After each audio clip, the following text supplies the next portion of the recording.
Devara team chit chat with Maska Das. నువ్వు? నేను Siddhu boy, star boy with Tiger. ఏంటన్నా సంగతులు ఎలా ఉంది? How nervous are you or how excited are you? నేను కొత్త పదం పట్టినా ఇక్కడ. ఐఎమ్ వెరీ కాన్ఫిడెంట్లీ నర్వస్ అని. కాన్ఫిడెంట్లీ నర్వస్ అంటే నర్వస్ ఓకే. అంటే డిగ్రీ ఆఫ్ హిట్ ఏంటనేది, డిగ్రీ ఆఫ్ గుడ్ ఏంటి? Good, very good, excellent, fantabulous, theatre screens blast.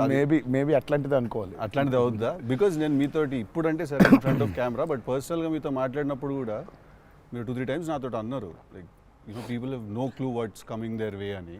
అంటే నాకు మోర్ దెన్ మేకింగ్ ఇదంతా we put in a lot of effort Siddhu, చాలా effort పెట్టినాం. బట్ నాకు ఐడియా పరంగానే నాకు చాలా ఇష్టమైన పాయింట్ ఇది. యూజువల్గా మీకు కమర్షియల్ మెయిన్ స్ట్రీమ్ మూవీలో ప్రొటాగనిస్ట్ ఎప్పుడు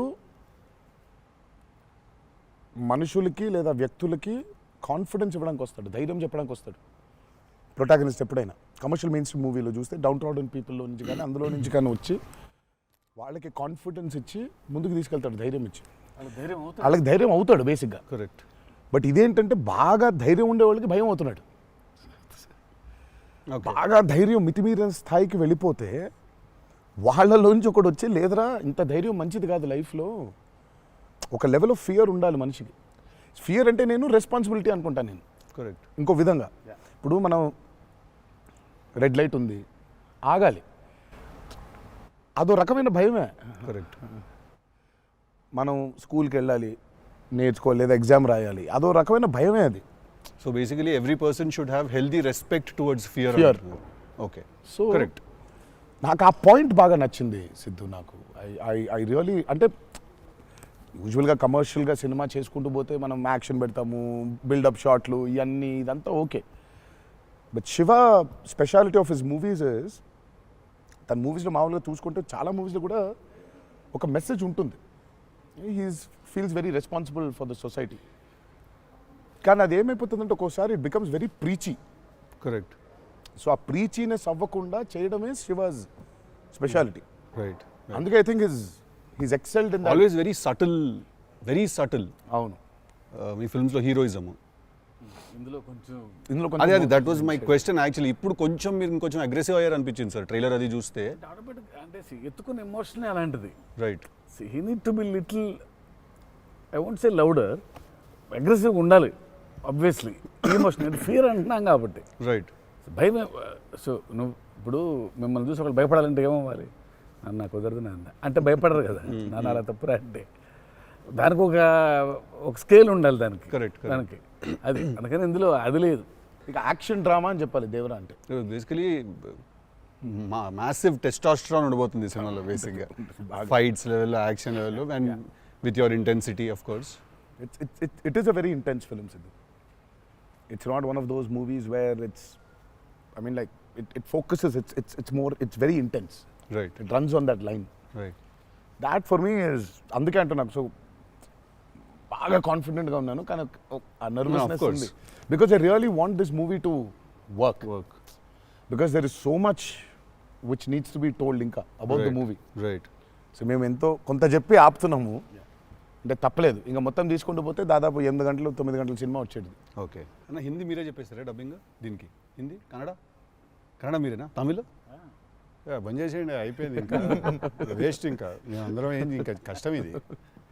కన్నడ మీరు బాంబే షిఫ్ట్ అయిపోవచ్చు కదా, మేము ఇక్కడ హీరోలుగా అప్పుడు మేము చచ్చిపోతాను నేను ఇక్కడనే. అన్ని భాషల్లో డబ్బింగ్ చెప్పడం ఏంటన్నా? నువ్వు షిఫ్ట్ అయిపో బాంబే కావాలంటే, నీకు వస్తుంది, నీకు వచ్చుగా హిందీ బాగానే. అంటే అంతరా 4 భాషల్లో డబ్బింగ్ చెప్పారు. హిందీ ఆతా అంటే భయ్యా ప్యాస్ డాలో. నేను ఇంకానే అక్కడికి వెళ్ళిపోయి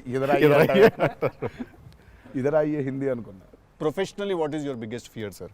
of course I might not be able to make a great film, cinema success అవుతుందా లేదా, but as an artist personally నేను అసలు తాడు బొంగరం లేనిలా బతుకుతాను నేను. నాకు అంత పెద్ద ఫియర్ ఏముంది? నేను ఎత్తుకున్న ఎమోషన్ రైట్ ట్రాక్లో వెళ్తుందా లేదా? ఒక్కరితో అయ్యే పని కాదు, 100 మంది ఉంటే కానీ సినిమా అవుద్ది. వీళ్ళందరినీ రైట్ ట్రాక్లో పెట్టి కరెక్ట్ అవుట్పుట్ తీయగలమా లేదా అన్నంత మించి అసలు భయం అనేది లేదు అసలు. ఇంకా అసలు భయం ఛాన్సే లేదు. అదొక్కటే భయం. సో భయం ఎంత అవసరం అని సినిమా తీస్తూ సార్ భయం భయపడే ఛాన్స్ లేదని చెప్తున్నాడు సార్. అట్లుంటది కొరటాల శివ గారితో. I'm accountable correct. నాకు ఇచ్చిన జాబ్కి.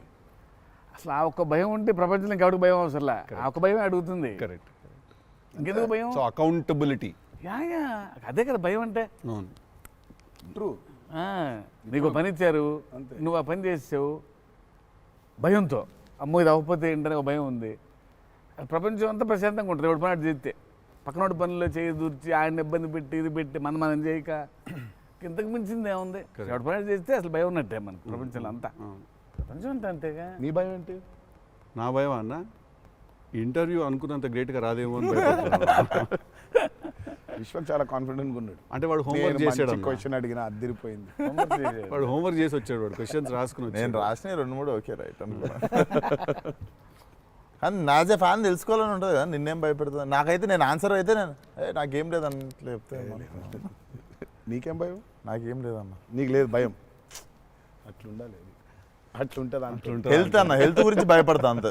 మరి ఉంది కదా. అంటే వాడికి దూరిన దాంట్లో నుంచి బయటికి ఎలా రావాలని భయం ఉంటుంది.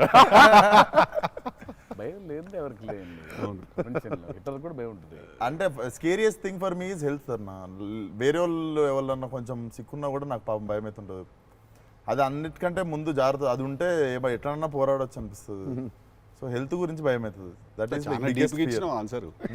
అది నీళ్ళు ఇంత డెప్త్ ఉందని ఎక్స్పెక్ట్ చేయలేదు నేను ఎక్స్పెక్ట్ చేయలేదు. నేను 7కి ఫస్ట్ షాట్ అంటే 6:30 కల్లా ఉండలేకపోతానేమో ఇట్లాంటివి చెప్తాను అనుకున్నాను. పక్కనోడు హెల్త్ అప్సెట్ అయితే నాకు ఓకే.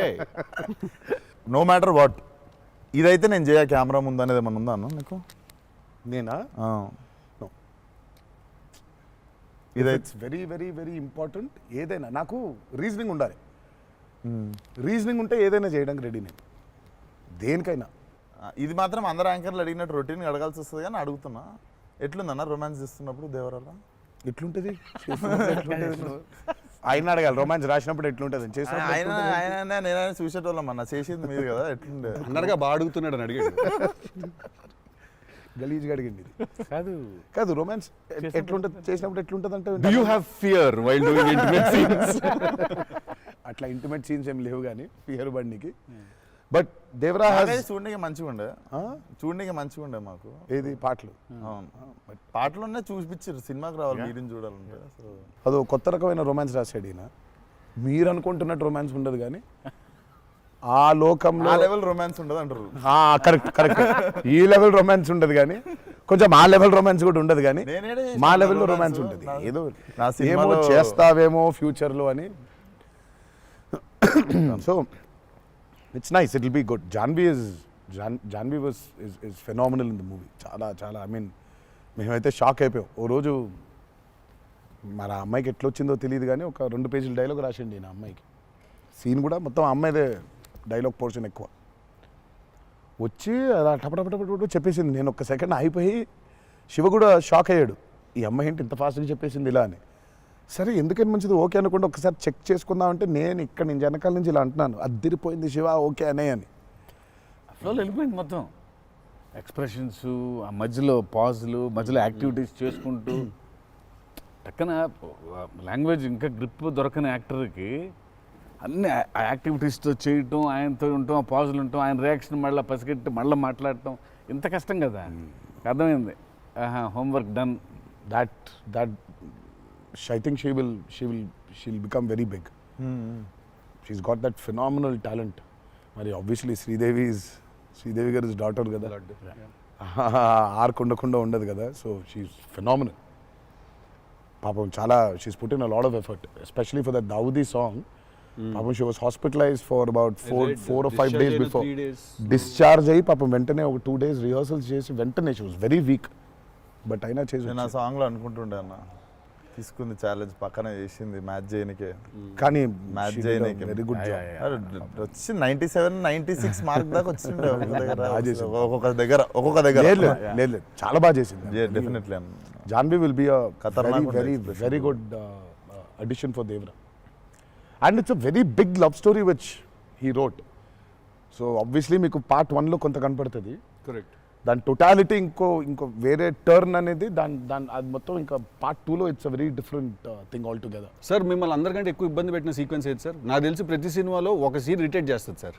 ఒక సీనో ఒక సీక్వెన్స్ ఏదో ఒకటి బాగా ఉంది. ఎక్కువ వర్క్ లాగుతూ ఉంటే మళ్ళీ ఒక సినిమాకి స్టార్టింగ్ మొదలవుతుంది ఇంకా అది ఎండ్ వరకు నాగవుతా ఒక ఉంటుంది సీన్ ఉంటుంది అది. ప్రతి సినిమాకు ఉంటుంది.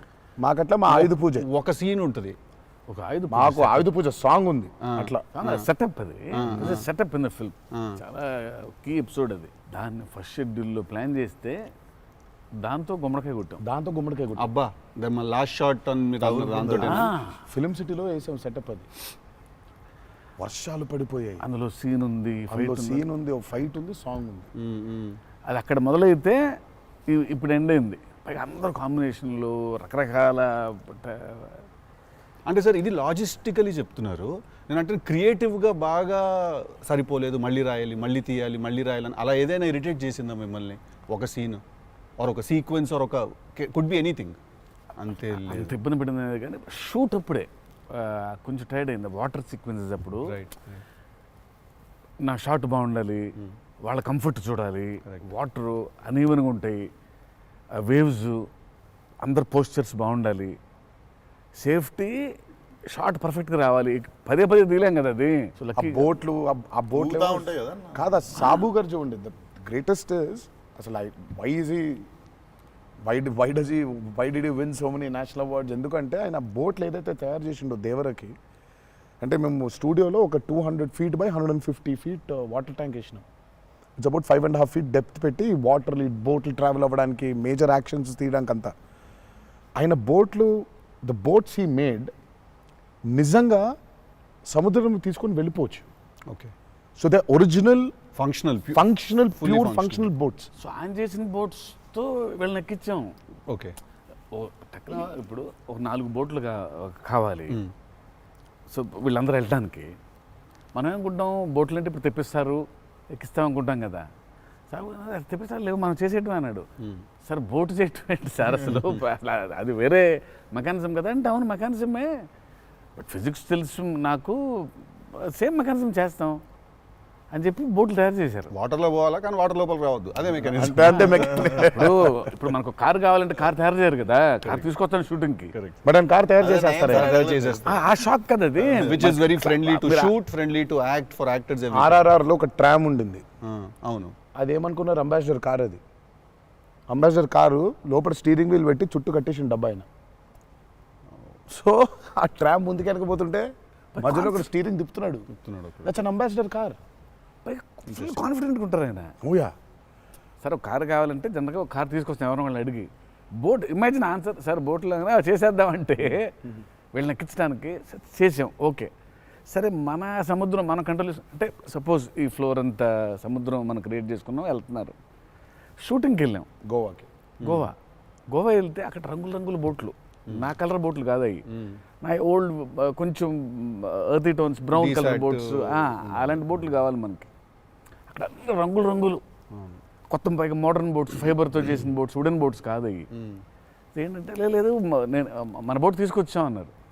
సరే ఇది నిజమైన సముద్రం అండి, మనది ఏంటంటే దానికి బోట్ లాక్కొచ్చి మోటార్ ఒకటి పెట్టి బిగించేసి పద వెళ్దామంటున్నారు. వెళ్ళిరా సార్? వెళ్ళాము యాక్టర్లు తీసుకొని మరి ఈత వచ్చా సార్? అందరికి వచ్చు. ఇంకొంచెం ధైర్యం ఉంటుంది. వెంట మిడిల్ ఆఫ్ ది సీ ఈ బోట్తో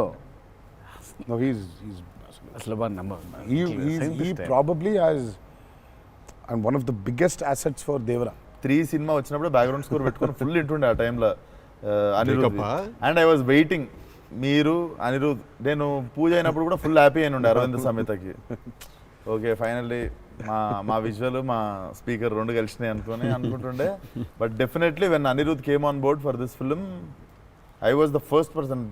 పిచ్చగా వెయిట్ చేస్తుండే. నేను లిటరల్లీ మీది 5 AM అని ట్రాక్ ఏదన్నా ఉంటే 5:02కి నేను ఆల్రెడీ ఇంటుంటా. వ్యానిటీలు ఉండు, షూటింగ్లో పక్కకి అట్లా నడుచుకుంటూ వెళ్ళిపోయి ఇంటుండే. సో ఈవెన్ ఇప్పుడు మన ఇంటర్వ్యూ ముందు కూడా I was hearing Red Sea అనుకుంటా కూర్చుంటుండే. Beautiful background. I mean he skilled it for this movie. Definitely థియేటర్లో నిజంగా వన్ మోర్ ఎక్స్ ఫ్యాక్టర్ అనుకుంటున్నాను. అవును, నో 101%. ఐ మీన్ ఇప్పటిదాకా తను whatever he's delivered for Devara has యాక్చువల్గా ఇన్ అ వే చెప్పాలంటే మా విజువల్కి whatever it is his audible which is the most important thing కదా. And he is the biggest asset for Devara. అంటే the kind of work the background score he's done is phenomenal. ఎక్స్ ఫ్యాక్టరీ అనిపిస్తుంది అన్న sound భలే అనిపించింది. నాకైతే నాకు బేసిక్గా ట్రైలర్ విన్నప్పుడు ఆ లాస్ట్ ఎస్పెషల్లీ ఆ షార్క్ వచ్చినప్పుడు ఆ వెనకాల అంతా నాకేంటో అరే ఒక పెద్ద వాల్ట్ డిస్నీ మూవీలో సింఫనీ పడుతుంది చూడు, లైక్ హాన్ జిమ్మర్, ఆ ఫీలింగ్ వచ్చేసింది నాకైతే. So he's definitely one day I think he'll definitely go up to that level of scoring an international movie like Rahman garu. Definitely నేను మొన్న కాంగ్ గాడ్జిలా చూసినప్పుడు కూడా అనిరుద్ అయితే బాగుండు అనుకున్నాను. బికాస్ సంబడి ఎడిటెడ్ ఆ కాంగ్ గాడ్జిలా సీన్ కి మాస్టర్ మ్యూజిక్ పెట్టి తీస్తే అసలు ఇట్ వాజ్ మోర్ యాప్ట్, ఇంకా ఎక్కువ ఇంపాక్ట్ ఉండే దానికి. అయితే డెఫినెట్గా నాకు తెలిసి తను he will do it like Rahman garu చేసినట్టు మాత్రం వెళ్తాడు. He will definitely go international and I'm hoping it's with Devara. మీకు ఎప్పుడైనా ఈ ఫెనమినన్ మీరు అబ్జర్వ్ చేశారా, వేర్ ఐదర్ మీరు జీవితంలో మాట్లాడింది మీ సినిమాలో జరుగుతుంది, ఆర్ మీరు రాసుకుని తీసిందో ఏదో మీ లైఫ్లో తర్వాత రిపీట్ అవుతుంది? ఎప్పుడైనా జరిగింది అట్లాగా? మీరు అనుకుందో లేకపోతే మీరు బాగా మేనిఫెస్ట్ చేస్తుందో? ఇట్స్ ఎ థింగ్ అన్న టుడే మేనిఫెస్ట్ అనేది. నేనైతే చూసిన ఒకటే మేనిఫెస్టో జాన్వి. ఆ అమ్మాయి అనుకుంది చెయ్యాలని. ఆ అమ్మాయి ఎలా వచ్చిందో మాకు కూడా తెలియదు. అంటే మేము ఇంకా అప్పటికి రాస్తున్నాము, ఇంకా క్యారెక్టర్ రాస్తున్నాడు ఆయన, ఇంకా ఎవరిని అనుకోవట్లేదు. ఆ అమ్మాయేమో నేను చెయ్యాలని చెప్పింది. అసలు we weren't even in the space of okay ఈ అమ్మాయి అయితే బాగుంటుంది, ఈ అమ్మాయి అయితే బాగుంటుంది. ఫైనల్గా డీ డే వచ్చి ఇప్పుడు సరే మనం ఇప్పుడు హీరోయిన్ ఫైనల్ చేయాలని ఇద్దరు నోట్లకి వెళ్ళి జాన్వి తప్ప వేరే మాట రాలేదు. అంతలా మేనిఫెస్ట్ చేసింది ఆ అమ్మాయి.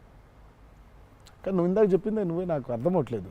ఏదన్నా చెప్పింది జరిగింది, జరగబోయేది తెలుసుంది. కాదు మనం జీవితంలో ఇప్పుడు ఏదైనా మాట్లాడుకున్నా, ఏదైనా మనం కాన్వర్సేషన్ చేసినా, ఏదైనా అది అవుతుంది. అలాంటిది సినిమాలో జరగడం డేజావులాగా ఉంటుంది అది. అంటే గుడ్ ఎక్స్పీరియన్స్ అయితే డేజావు, బ్యాడ్ అయితే డేజాపు. అండ్ మన సినిమాలో మనం రాసుకున్నది మనం ఆల్రెడీ షూట్ చేసేసి ఏదో తర్వాత ఏదో మన లైఫ్లో జరిగితే ఇదేంట్రా అని ఒక కంపారిజన్ డ్రా చేస్తాం కదా. యాస్టీస్గా అయి ఉండకపోవచ్చు, బట్ సిమిలర్గా ఏదైనా. ప్రస్తుతానికైతే అవ్వలేదు, దేవుడి దయ వల్ల. నీకైందా నీకైందా కృష్ణ టిల్లుడు గారు మనోడికి అవుతాయి ఇట్లాంటి అన్ని ఐటమ్ పనులు అన్నీ కదా. అదేలా నా పిలిచి మరీ ఇజ్జత్ తీయండి. నేనే మరి అన్నా నా విశ్వాసం. నేను ఎంత చాలా క్రియేటివ్ క్వశ్చన్స్ అడుగుతుంటాను. వెళ్తే అలా బాడీ దొరకటాలు లేదు సార్, లేదు సార్. పాతి పెట్టడాలు లేదు సార్, లేదు. ముద్దు పెట్టడాల వరకు అయి ఉంటుంది. సెలవు దేవరా సరే కొంచెం దేవరా చేసిందంతా చేసి మళ్ళీ లాస్ట్కి దేవరా 27th September రిలీజ్. ఇంకేముందన్న చెప్పండి. బాగా కష్టపడిన సీక్వెన్స్ ఏది? మీరు బాగా ఇరిటేట్ అయిపోయి కోపం కష్టం కాదు కానీ ఇరిటేట్. షూటింగ్ నేను రాను ఇంకా నేను అదే చెప్పబోతుంటే మధ్యలో ఆపిండు. నీ మ్యాటర్లోకి వచ్చింది ఆ మేనిఫెస్టేషన్. నువ్వు వచ్చినావు మళ్ళీ ఆయన అక్కడి నుంచి ఎక్కడ డ్రై లైఫ్, నువ్వు డ్రై లైఫ్ లో వెళ్తుంది ఇక్కడ మొత్తం. అది అట్లా కాదు కరెక్ట్. ఎక్కడ ఉన్నాం? గోవాలో ఫ్రస్ట్రేషన్ వచ్చేసి బీపీ పెరిగిపోయింది. నాకేందంటే అది నువ్వు అన్నావు కదా మేనిఫెస్టేషన్ ఇట్లాంటివి గలీజ్ పనులన్నీ అయితే నాకు వేడి చచ్చిపోతున్నాము. సముద్రంలో అలా నవ్వుకుంటూ ఉండాలి కానీ వేడి దొబ్బేస్తుంది. అంటే ఇంకా పైన అట్లా లిట్టలు కట్టుందంటే వర్షం, ఇక నిప్పున వర్షం కురిపిస్తుంది సూర్యుడు పైకి. అట్లా కూర్చొని పక్కనే ఒక రూమ్ పెట్టిండ్రు, ఏసీ ఉంది అందులో. శివా పోతా, ఇంకా ఒక్క షాట్ అన్నా పోతా, నేను చచ్చిపోయేలా ఉన్నాను, నేను చచ్చిపోతా. నాకు ఒక్క సెకండ్ నిజంగా ఇంకా అబ్బాయి ప్రంతి పిల్లలు ఏమైంది, నా జీవితం ఏంది, నేను చచ్చిపోతానా అని అయిపోయింది. ఓకే అన్నారు. ఇక అక్కడే లుంగి ఇట్లా తీసి అఫ్కోర్స్ షార్ట్స్ ఉన్నాయి, ఆ షార్ట్స్తో పరిగెత్తిన లోపలికి పరిగెత్తి వెళ్ళి తలుపు అట్లా వేసుకోగానే ఒక్క సెకండ్ చల్లగా ఉండింది. బతికినాను రా అని చెప్పి ఆ తలుపు వేసి అట్లా బెడ్ మీద అలా పడ్డాను. కరెంట్ పోయింది. సారీ నవ్వద్దు. నీ కష్టం పగవాడికి కూడా రాకూడదు, మీకు కూడా రావద్దు. నిజంగా నాకు కరెంట్ పోయింది. కరెంట్ పోయి నేను ఇంకా ఫోను, అమ్మ కరెంట్ పోయింది, ఇంటి దగ్గర జనరేటర్ లేదా, దరిద్రం చూడు. కరెక్ట్గా ఆ రోజే నిన్న ఆడు జనరేటర్ పాడైపోయింది. ఇప్పుడు బయటికి వెళ్తే ఒక టార్చర్, లోపల ఉంటేమో అవన్ అయిపోయింది ఇది. ఇక ఇప్పుడు నేను ఇప్పుడు బయట ఒక చికెన్ లాగా ఫ్రై అయిపోవాలా, తందూరు అవ్వాలా, లేకపోతే లోపల ఇడ్లీ లాగా స్టీమ్ అవ్వాలా. ఈ మీమాంసలో సౌత్ ఇండియన్ ఇంకా ఏంటో ఇంకా ఇది ఇంకా అసలు నా వల్ల ఒక బనీని చింపేద్దాం అనుకున్నా అసలు నాకేం అర్థమవట్లేదు. ఎందుకు జరుగుతుంది ఇట్లా? ఎందుకు Why? ఎందుకు ఇలా జరుగుతుంది? అసలు నేనేం పాపం చేశాను? ఇలా జరుగుతుంటే ఒక అరగంట పోయింది, 40 నిమిషాలకి కరెంట్ వచ్చింది. 40 నిమిషాలకి కరెంట్ వచ్చింది, షార్ట్ రెడీ అన్నారు. సరే ఇప్పుడు ఇప్పుడు నేను చెప్తా, ఇంకా అవ్వలేదు. ఇప్పుడు ఇది ఎంతసేపు అవుద్ది వేడి, ఇది చల్లబడాలి కదా, ఇది చల్లబడే లోపు టైం లేదు. ఇది చల్లబడాలంటే ఆ రూము ఆ పర్టికులర్ మూమెంట్లో ఈజీగా 15-20 నిమిషాలు పడుతుంది. ఈలోపు షార్ట్ రెడీ అన్నారు. సరే షార్ట్ రెడీ కదా అని చెప్పి మూసిన కర్టన్ ఇట్లా తెరిచిన. షార్ట్ రెడీ కదా, శివ ఎక్కడున్నాడని చూద్దామని ఈ కర్టన్ ఇట్లా తెరిచేసరికి ఈయన రాజు సుందర మాస్టర్ పరిగెడుతున్నారు నా రూమ్ వైపు. నాకు అర్థం కావట్లేదు వీళ్ళు దేనికి ఇట్లా పరిగెడుతున్నారని. అక్కడ చల్లగా ఉంది వద్దాం ఏమన్నా. వచ్చిన తర్వాత చూస్తే అప్పుడు ఆయన చెప్తాడు స్టోరీ ఏంటో. సార్ మాది వేరే, అందరం కలిసి భోజనం చేస్తాను, ఆ చెమటలతోనే ఇది అయింది, కరెంట్ లేదు, బయట కాలిపోతుంది, టెంట్లో కూడా బ్లాక్ క్లాత్ టెంట్లు అయ్యి తగులుతుంది, అసలు వేడి ఇటు నుంచి వస్తుంది, అలా ఉంది. మాదేంటి హీరో రూము, ఏసీ కట్టెలు వేసి ఉన్నాయి, లోపల జరిగే టార్చర్ ఇలాగా ఉందేమో అనుకుంటున్నారు మీరు అక్కడ. ఆ చిన్న దూరితే ఏదో అని. సరే కాసేపు రిలాక్స్ అవుతున్నారేమో, కట్టెలు వేసి ఉన్నాయి, ఇప్పుడు వెళ్ళి డోర్లు కొట్టి మరి తుఫాన్ వచ్చినట్టు బయట బాగోదులే అనే ఫీలింగ్లో ఉంటే వీళ్ళిద్దరు అట్లా వెయిటింగ్, ఇట్లా ఇద్దరు అలా వెయిటింగ్, కర్టెన్ ఎప్పుడు తెరుస్తాడా వెళ్ళిపోతానే అర్థమైంది. చిన్న ఉన్నారు చూస్తున్నారు మనల్ని, పరిగెత్తుదాం లోపలికి ఏసీ కోసమని వచ్చాడు. ఎక్కడికన్నా చచ్చిపోతున్నా అన్న, అయిపో అవ్వట్లేదండి, ఇక్కడ కూడా అట్లాగింది పరిస్థితి, ఏం పెద్ద లేదు, రండి అంటే ఇదే ఇంత వేడిగా ఉంది అన్నట్టు. ఐ థింక్ మనం ఆ పేపర్ మీద రాసుకుని సెట్కి వెళ్ళి కెమెరా అంతా పెట్టిన తర్వాత కూడా we're all waiting to stumble upon one moment of honesty in that take. నా journey it's the same thing every day for every movie. మీకే తెలియదు మీరు అలా చేస్తారని? తెలీదు. అక్కడ కరెక్ట్గా వెళ్ళే ముందు ఒకటేదో దొరుకుద్ది. కరెక్ట్. ఇప్పుడు మామూలుగా దేవరాలు ఉంది, వర ఎలా ఉండాలో ఒక ఐడియా ఉంది, ఇప్పుడు దేవర ఎలా ఉండాలో దొరకట్లేదు నాకు. సో నాకు అర్థం అవ్వట్లేదు, అంటే ఇప్పుడు ఎలా ఉండాలి, బాడీ లాంగ్వేజ్ ఎలా ఉండాలి ఏంటని చంపుకు తిన్నా శివని. కాచివా ఏం శివ నాకేం అర్థం అవ్వట్లేదు, ఏదో చెప్పంటే అబ్బా మీకు వచ్చేస్తుందిలే నిలిపాడు. రావడం ఏంటి, కాదు శివ ఏదో నాకేం అర్థం అవ్వట్లేదు, దేవర ఏంటి, ఇప్పుడు వాడు ఎట్లుండాలి, వాడు మూడ్ సెట్ ఏంటి, వాడు మైండ్ సెట్ ఎట్లున్నాడు, ఎట్లా నడవాలి, ఎట్లా నిల్చోవాలి ఏంటి, చాలా కంపోజ్గా ఉండాలా, మరీ ఓవర్ కంపోజ్గా ఉండాలా, లేకపోతే అగ్రెసివ్గా ఉండాలా, నాకేం అర్థం అవ్వట్లేదు. ఫైనల్గా I just felt that okay ఇప్పుడు నేను I don't know, I just probably place Abhay or Bhargav there. Scene ఏంటంటే కొడుకుతో సీన్ ఉంది అక్కడ, ఇప్పుడు నేను ఎట్లుండాలి అనేది నా అర్థం అవ్వట్లేదు. సో ఇమ్మీడియట్గా I just felt that okay అసలు ఇది అంతా కాదు, దేవరాజ్ ఫాదర్ కదా, ఆ ఫాదర్ ఇన్స్టింక్ట్ తెచ్చాయి ఫస్ట్. రైట్. కొడుకుతో ఎట్లుంటున్నాడో తెలిస్తే సమాజంతో ఎట్లుంటున్నాడో అర్థమైపోతుంది. కరెక్ట్. అలా దొరికింది. బట్ ప్రతిసారి అదే కాదు. వన్ ఆఫ్ ద మోస్ట్ ఇంటెన్సా దేవరా క్యారెక్టర్ ఫాదర్ది. I definitely will say that. డెఫినెట్గా పర్ఫార్మెన్స్లో మీకు అగ్రెసివ్నెస్ కనిపించదు అట్లా, అంటే nature of Devaraj not that, కానీ సముద్రం అంతా డెప్త్లో భారం మోసే క్యారెక్టర్ అది. సో ఫిలసాఫికలీ అగ్రెసివా? Yeah, very Right. Philosophically is very aggressive and regal and regal. అదే అగ్రెసివ్, అది ఆ రీగల్నెస్ ఉంటుంది, but is very philosophically aggressive. Right. Because అంత భారం మోస్తున్నాడు యాక్చువల్గా. కొంచెం ఆ వాజ్ డిఫికల్ట్ బికాస్ ప్రతిసారి అది కనిపించాలి. సార్ అవి అన్నీ అన్నవేనా వెపన్స్? నేను Technical production చాలా వరకు వాడారు. చేస్తున్నా. టెక్నికల్గా ప్రొడక్షన్ అంటే ఆబ్వియస్లీ ఈ చివరిది ఆయనదే, మిగిలిన కూడా వాడేశారు. అది సైఫ్ గారిదా సార్? అది అసలు అందరూ ఉన్నాయి అందులో, అందరూ అందరూ ఆయుధాలు ఉన్నాయి దీంట్లో. ఈ ఆయుధాలు నేను సంగతి నేను ఇప్పుడే ఆయుధ పూజ నాకు చాలా కనెక్ట్ అవుతుంది సార్. అన్ని ఆయుధాలేగా, వి ఆయుధం అన్ని ఆయన ఆయుధాలు. ఎందుకంటే వీళ్ళు ఆయన క్యారెక్టర్స్ రాసినప్పుడు అసలు ఈ వరల్డ్లో ఉండే మనుషులు ఎట్లుంటారంటే there is no deity worship. Deity worship లేదు. రైట్. వాళ్ళు పూజించేది వాళ్ళ ఆయుధాలని. So they worship their weapons which are coming from తరతరాల నుంచి వచ్చే ఆయుధాలని పూజిస్తారు వాళ్ళు. సో డైటీ వర్షిప్ లేదు వాళ్ళకి. ఓహో, ఓకే. ఆయుధాలే లైఫ్ ఒక కులం లేదు వాళ్ళకి, ఒక మతం లేదు, అసలు భయం అసలే లేదు. అదే ట్రైలర్లో రాసింది అంటే. బట్ అసలు సో అందుకే వాళ్ళకి weapons are very very very important. Why is it so important అనేది వీళ్ళు యాక్చువల్లీ ప్రాబబ్లీ సినిమా చూసినప్పుడు ఆ ఎండ్కి ఒక డైలాగ్ ఉంటుంది. ఆ డైలాగ్లో కూడా దాన్ని బాగా ప్రొఫిసికేట్ చేశారు, చాలా ఇంపార్టెన్స్ క్రియేట్ చేశారు దానికి, ఆయుధ పూజ అనే దానికి. ఇక పొద్దున్న లేస్తే ఆయుధాలను పూజించి ఆయుధాలు వాడే వాళ్ళకి ఇక ఏం భయం ఉంటుంది? చేతిలో ఒక ఆయుధం పెట్టుకుని వాళ్ళు భయపడరు కదా, ఆయనే ఒక ఆయుధం వాళ్ళగా. కరెక్ట్. ఇప్పుడు కార్పెంటరీ చేసే వర్కర్స్కి ఆ కార్పెంటరీ టూల్సే దేవుళ్ళ లెక్క. కరెక్ట్. లైవ్లీహుడ్. సో మనం బేసిక్గా ఎప్పుడు కూడా అట్లాగే ఉండేవాళ్ళం. మనం ఆయుధ పూజ అందుకే ఉండేది. ఆయుధ పూజ అందుకే మన పనిముట్లు ఏవైతే ఉన్నాయో అందుకే మనం కార్లకి మొక్కుకుంటాం, కార్లకు పూజ చేస్తాం, మనకి లైవ్లీహుడ్ అని. సో వాళ్ళకి ఆయుధాలు లైవ్లీహుడ్. సో ఆయుధాలే లైవ్లీహుడ్. కాన్సెప్ట్ లెవెల్లోనే వైలెంట్ ఉన్నారు వీళ్ళు. ఎగ్జాక్ట్లీ. నాకు తెలిసి ఆయనకు తెలిసినట్టు పాజెస్ని వాడడం sir. He uses pauses like బ్రిలియంట్గా వాడతారు. ఎక్కడ మామూలుగా డైలాగ్ తర్వాత డైలాగ్ చెప్పాలి అన్నది ఒకటి మైండ్లో ఉండి చెప్పుకుంటూ వెళ్ళిపోతుంటారు. బట్ నేను ఇంతసేపు కొంతసేపు ఏం చెప్పాను నేను అని చెప్పి పాజెస్ చాలా బాగా వాడతారు అన్న మీరు. రియల్లీ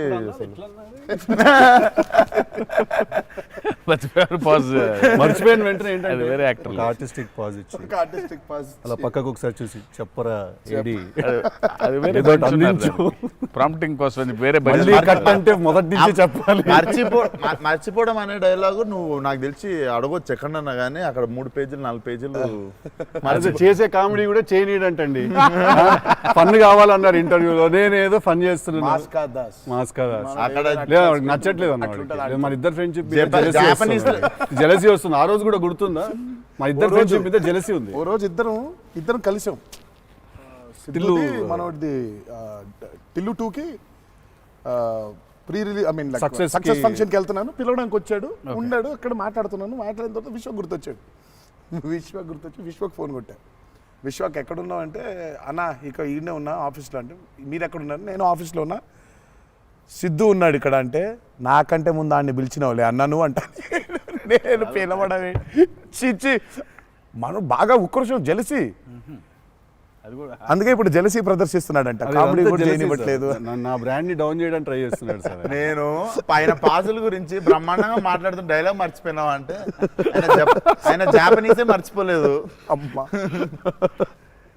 అంటే మనకు అనిపించింది మాట్లాడడం కాదు కదా, అక్కడ ఉన్నది కదా మాట్లాడాలి. నాకేమో ఐ మీన్ డైలాగ్ చూస్తున్నప్పుడు కొన్ని ఐ థింక్ ఇట్స్ అంటే every actor is very natural. Vishwak నాకు కొంచెం అనిపిస్తుంది అట్లా, ఇక్కడ కొంచెం అలా ఉంటే బాగుంటుందేమో అనే ఇన్స్టింక్టివ్ అనుకోవడం చేయడమే. నాకు అసలు డైలాగే లేకుండా మీరు ఇరగ్గొట్టేసిన సీన్ నాకు one of the favourite. Aravinda Sametha కార్లో సీన్. అది ఎప్పుడన్నా నార్మల్గా జస్ట్ అది పెట్టుకొని చూస్తుంటా అప్పుడప్పుడు. It's one of the brilliant pieces. మీరు చాలా చేసిర్రు, చాలా సినిమాలు చాలా చేసిర్రు. That is one of my favourite scene ఆ షో. నాకు తెలియనోడు ఎవడన్నా, వేరే భాషోడు, ఇంగ్లీష్ వాడు ఎవడో నాకు అనిపిస్తే, నేను చూడు మా యాక్టర్ ఒక సీన్ చూపిస్తాను నీకు అని చెప్పి పెట్టి చూపించే సీన్ మీద ఫస్ట్ అదే. నేను it doesn't have a language కదా, సో డైరెక్ట్ చూపిస్తాను నేను అది. అన్న మీరు క్యారెక్టర్లోకి వెళ్ళిపోతారా లేదా మధ్యలో కలుస్తారు? Do you meet the character in the middle or you become the character fully? I think I would, అంటే if me and the character don't meet, it won't take off. ఇప్పుడు శివగారి క్యారెక్టర్ రాసిందే ఎన్టీఆర్ ఎట్లుంటాడని. Correct. So obviously it has to be me meeting that character. So there needs to be a little bit of me and that. Correct. Midpoint. Or rather I would say that I think it's more of me than that. Interesting. So it's more of me than that. But what if there is a dialogue that he's written or a philosophy that he's trying to put across as a writer and a director? I'll have to believe that philosophy. But what if you don't believe it as a person? But I'll have to, then he has to make me believe in it. Make you believe in it. Yeah. So he has to make me believe in it. So he has to actually teach me why that philosophy is so important. లక్కీగా నాకు అది ఇప్పుడు నాకు అది తగ్గలేదు. ఎందుకంటే is so predictable కాదు ఆయన. ఇట్లా ఉంటాడు అని అనలేం. తక్కువ రోజు వెళ్తే మనం ఎన్టీఆర్ రంగానే ఓ మాస్టర్ అట్లా కూర్చొని ఉంటాడు, విజిటింగ్ రూమ్లో కూర్చోబెట్టి, వెళ్ళేసరికి వంటగదిలో ఉంటారు. అంటే ఎక్కువ వంటగదిలోనే ఉంటా. ఇప్పుడు ఎలా ఉంటాడు, కోపం వెళ్తే ఫుల్ కెండలు, ఉంటాయి. సో ఇలా ఉంటాడు అసలు అది ఇప్పుడు లేదు అసలు. We don't know. Yeah, it's very unpredictable. సరదాగా ఉంటాడు, పిల్లలతో కాసేపు, చిన్న పిల్లలకు అన్నం పెడుతుంటారు. You don't know what At any given point of time, energy లో అయితే ఉంటారు. సో అందుకని పెద్దగా ఇలాంటిది రాయాలి, ఇలా ఉంటారు ఆయన, అసలు ఆగోలేదు నాకు ఎప్పుడు. Okay okay. చిన్న బెదురుగా ఉంటుంది, అన్నీ ఉంటాయి. సో అందుకని ఆయన ఇది ఇట్లా రాయాలి అని అన్ని లెక్కలు లేవు అసలు ఎప్పుడు నాకు. బికాజ్ వెరీ క్లోజ్గా చూస్తాను కాబట్టి నేను. రైట్. అది రోజు అదే నాకు కొంచెం భారం వేయడం ఇష్టం ఉండదు. ఉండదా? లూజ్ అయిపోవాలి, చాలా ఫ్లూయిడ్గా ఉండాలి. నాకు జనరల్గా కూడా లైఫ్లో అలాగే ఉంటాను కూడా నేను. ఎంత సాధ్యం ఉన్నంత వరకు కొంచెం ఫ్లూయిడ్గా ఉండడానికి ట్రై చేస్తాను. ఇప్పుడు ప్రాబ్లం ఏంటంటే ఇప్పుడు మన ఇమేజ్ని చాలా సీరియస్గా తీసేసుకొని ఇప్పుడు ముందుకి అసలు ఇంకా విశ్వాక్ అడుగు, మళ్ళీ అన్ని నేనే అడుగుతున్నాను, నువ్వేం అడగట్లేదని స్టార్ట్ చేస్తావు. ఏం లేదు సార్, ఇప్పుడు అంటే దీనికి మేము వచ్చి ఇంత చేసినందుకు ఏదన్నా ఒక ఎక్స్పెక్టర్ ఉండాలి కదా మాకు. ట్రైలర్లో లేని డైలాగ్ ఏమన్నా వినడానికి ఏమన్నా చిన్న ఛాన్స్ దొరుకుతుందా ఇప్పుడు ఏమన్నా? నేను యాక్చువల్లీ సినిమా చూస్తాను, గిఫ్ట్ హ్యాంపర్ లాంటిది ఏదైనా ఇస్తే ఇంకా హ్యాపీ అని నేను ఫీల్ జనరల్గా సార్ ఒక డైలాగ్ చెప్పండి. అదే అట్లా అడగలేదు నేను, యాంకర్లో అడగొద్దని కానీ అదే అడిగిన, అదే క్వశ్చన్ అలా కాదు, అదే క్వశ్చన్. ఇది ఈ డైలాగ్ పేలుతుంది అని చెప్పలా. అసలు పంచ్ పంచ్ అయిపోతుంది అక్కడ. సో అందుకని నేను పర్టికులర్గా ఇది ఒక ఆడియో ఫంక్షన్లో చెప్పాల్సిన డైలాగ్ ఒకటి. నువ్వు వచ్చి ఇక్కడ చేసినందుకు నీకు డైలాగ్ కావాలంటే బిర్యానీ వండి పంపిస్తా, తిను. సూపర్. బెస్ట్ కదా, అదే బెస్ట్, అదే బెటర్. బిర్యానీ వండి ఎక్స్ ఫ్యాక్టర్ అదే నీకు. ఇక చెప్పానన్న డైలాగ్ వేసి అర్థమవుతుంది. అర్థమైంది చెప్పానని చెప్పి బాగా డిప్లొమాటిక్ గా చెప్పారు ఇద్దరు. అర్థమైంది, బిర్యానీ ఒకటేనా అని చూస్తున్నా అంతే. ఎక్స్ట్రా బిర్యానీ ఇక ఫుల్ ఇక పంచపక్ష పరమాణాల్లో ఉండాలంటే సినిమా రిలీజ్ వరకు ఆగలను, అదే 27th తర్వాత. Yeah. బట్ థ్యాంక్ యూ, మీ ఇద్దరు వచ్చి మా ఇద్దరితో ఈ ఇంటర్వ్యూ అన్నది కానీ చిట్ చాట్, ఈ chit chat. Thank you so much, మాట్లాడుకుంటుంటే అంతే. Thank you so much Vishwak, thank you so much. Genuine pleasure. Wanted to meet, wanted to understand. ఇన్ని సంవత్సరాల నుంచి కష్టపడి సినిమా తీస్తున్నారంటే at least with in the industry ఉన్న మాకైతే అర్థం అవుద్ది దాంట్లో ఎంత కష్టం ఉంది ఏంటనేది. So we wish you guys all the very best. Thank you so much. Not that you need it, looks No, very we need it, promising. we need it. But I mean బయట నుంచి కావాలి ఎన్ని blessings అయినా అన్ని blessings కావాలి మాకు. ఆ విషయం మాత్రం కాంప్రమైజ్ లేదు. ఎన్ని బ్లెస్సింగ్స్ వస్తే ఇచ్చేయండి మాకు, తీసేసుకుంటాం. లుక్స్ డామ్ ప్రామిసింగ్ అన్న. Can't wait to see. Thank you. 27th September. చిల్లు కొడదాం. Done.